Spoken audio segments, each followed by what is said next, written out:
All right, let's talk about something that's been on our minds for, well, forever. War. Why does it happen? And more importantly, is there any real way to stop it? We're going to explore a really fascinating philosophical take on this whole thing. So, yeah, that's the big question, right? Why are we still doing this to each other after all this time? Well, according to the thinker we're looking at, the answer isn't found in today's headlines. Nope. To really get it, we have to go way, way back. Like to the very beginning. And when I say the beginning, I mean the beginning. The argument here is pretty wild. It says the seed of all war wasn't planted by greed or hate or politics, but by the invention of the very first tool. Kind of strange, right? Let's unpack that. So picture this. Early humans. They invent something incredible. A sharpened rock, maybe a spear. And its purpose is totally straightforward, you know? It's a tool for survival. You hunt animals with it so you can eat. Simple as that. It's us against the wild. But then, something changes. A switch flips in the human brain. Someone looks at that spear, the one they use for hunting, and realizes, hey, this works on animals. What if I used it on him? And that single thought changes everything. And just like that, the purpose of the tool is completely transformed. It's not about dinner anymore. It's about power.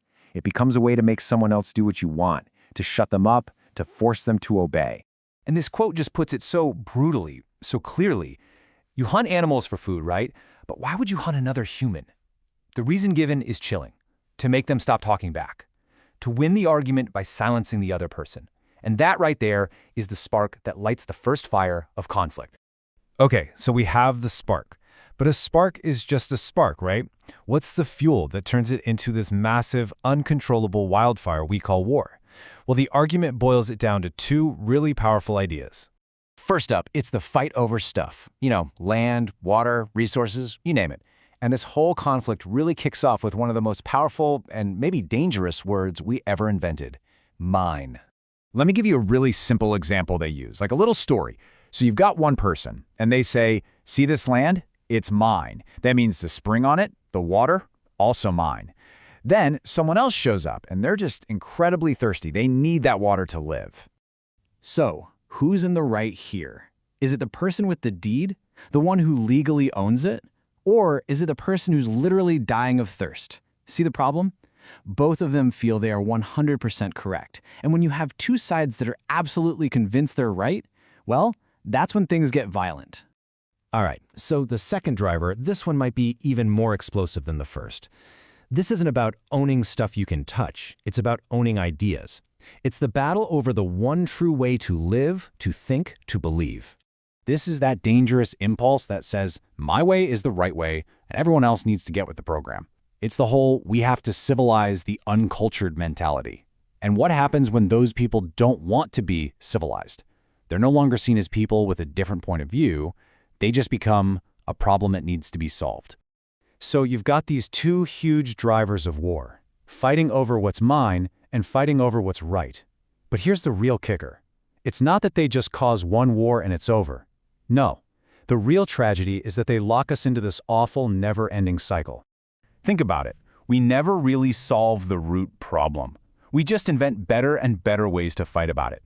We go from spears and swords to gunpowder and cannons all the way up to nuclear weapons. All are incredible human ingenuity, and we use it to get more efficient at forcing other people to do what we want.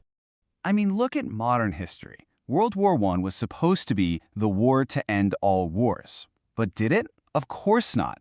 It left so many issues festering that it basically set the stage perfectly for World War II. The cycle just keeps on turning. It doesn't solve anything. It just decides who's on top. For now. Okay, this is all sounding pretty bleak, I know. If war is just this endless cycle out there in the world, what hope do we have? Well, this is where the philosophy takes a really interesting turn. It suggests we've been looking for the solution in the wrong place. We need to stop looking out there and start looking in here. Yeah, this is a pretty radical idea. It's saying that real peace doesn't come from treaties or politics.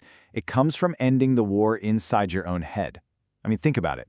You can't stop a war on the other side of the planet, but the one war you have total control over is the one going on inside you. So how do you even start? Well, there's this incredible ancient concept from Tamil wisdom. It's pagu tundu pal yuir umbatal. and it basically means to share what you have and to care for all life. Doesn't that sound like the perfect answer to that whole selfish, destructive idea of mine? And that's really the ultimate goal, isn't it?